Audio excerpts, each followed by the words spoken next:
Decimoséptimo domingo del tiempo ordinario. Señor, enséñanos a orar, le dicen los discípulos a Jesús. En todo este camino que lleva a Jesús hasta Jerusalén, hasta la entrega en la cruz, hay algo que a los discípulos les llama la atención. La oración de Jesús. Él reza siempre en la soledad, en el monte, en el campo, pero no en el templo, no en la sinagoga. Oraba cada día, no había que esperar al fin de semana. La oración es imprescindible, de tal manera que podríamos decir que si eres creyente, te declaras creyente y no rezas, no eres creyente. No eres creyente. La oración no es una oración de memoria. De hecho, el Padre Nuestro que se nos plantea en este texto, comparado con el de Mateo capítulo 6, del 9 al 13, cambia. Y es que parece ser que la versión de Lucas es la más cercana a lo que Jesús enseñó.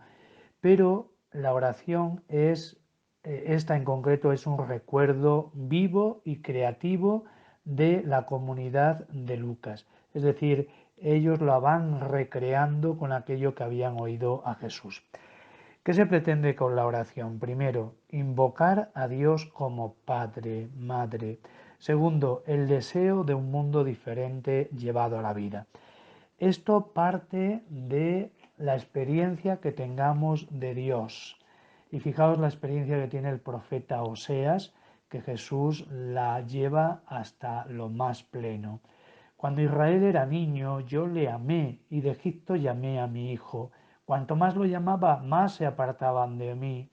Con todo yo enseñaba a Efraín a caminar y le cargaba en mis brazos, pero no han comprendido mis cuidados sobre ellos. Con cuerdas dulces los llevaba, con lazos de amor, y fui para ellos como quien alza un niño hasta sus mejillas y se inclina hasta él para darle de comer. Qué texto más bello. Oseas capítulo 11, leedlo, es muy interesante. Probablemente Jesús tiene esta lectura como fondo de lo que es su expresión de la confianza en el Padre Dios.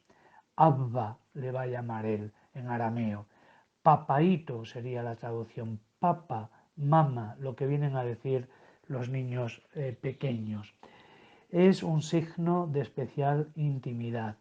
Por tanto, rezar no es que Dios nos coarta la libertad, la vida, sino que Dios nos da la vida, nos da la libertad. Es esa experiencia, y tiene que ser incansable, de esperar recibir lo que Dios nos quiere dar, que es su Espíritu Santo. Pedid y se os dará. Pero lo que se os va a dar no son las cosas, sino el Espíritu Santo. El Espíritu Santo. ¿Para qué?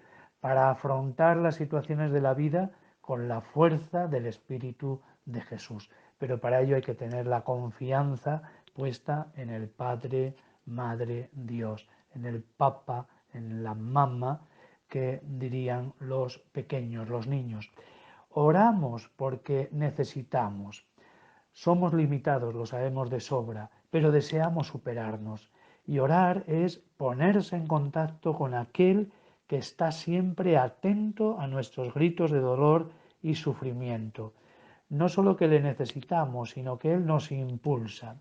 Y esto es lo que Jesús nos enseña en su oración. La relación con el trascendente, el Abba, el Papa, la Mama, el Padre Dios. Y hay que vivirla desde el deseo, desde la experiencia, desde el anhelo, desde la búsqueda. Por eso Jesús dirá, pedid y se os dará, buscad y hallaréis, llamad y se os abrirá. El Padre Dios no os va a fallar. Cuanto más vuestro Padre dará el Espíritu Santo a los que se lo piden.